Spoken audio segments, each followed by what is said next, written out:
James Vasanthan நினைக்கிறேன், இசையமைப்பாளர் James Vasanthan நினைக்கிறேன்.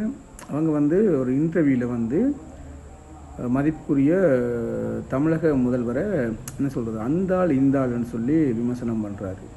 நான் ஒரு வீடியோ பார்த்தேன்.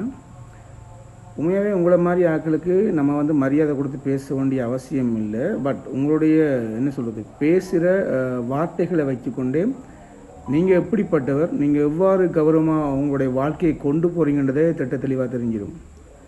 கிட்டத்தட்ட 8 கோடி மக்களுடைய ஒரு தலைவர், தமிழக முதல்வர், அவரை வந்து தரங்கட்ட வார்த்தைகளால் விமர்சனம் பண்ணுறீங்க. ஓகே, அரசியல் விமர்சனம் கட்டாயமாக தேவை. நீங்கள் ஒரு கட்சியை சார்ந்திருக்கிறீங்க, அது ஓகே.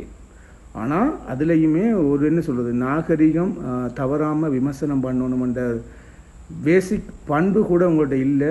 இதில் வேறு நம்ம வந்து தோல்வி அடைஞ்சதுக்கான காரணத்தை எடுத்துடுறீங்க. இதுதான் காரணம். முதலாவது பண்பாக பேச தெரியல. தமிழ்நாட்டின் முதலமைச்சருக்கே நீங்கள் மரியாதை கொடுக்குறீங்க இல்லை, சக மனிதனுக்கு எவ்வாறு நீங்கள் மரியாதை கொடுப்பீங்க? உங்கள்கிட்ட ஆட்சியை தந்திருந்தால் சக மனிதனுடைய என்ன சொல்கிறது, சக மனிதன்ட அதிகாரம் இல்லாத மனிதன் என்ன பாடுபட்டிருப்பான்? அதனால தான் தெளிவாக தமிழக மக்கள் வந்து முடிவெடுத்து தமிழக வெற்றி கழகத்தை வந்து ஆட்சியில் இருத்தியிருக்காங்க.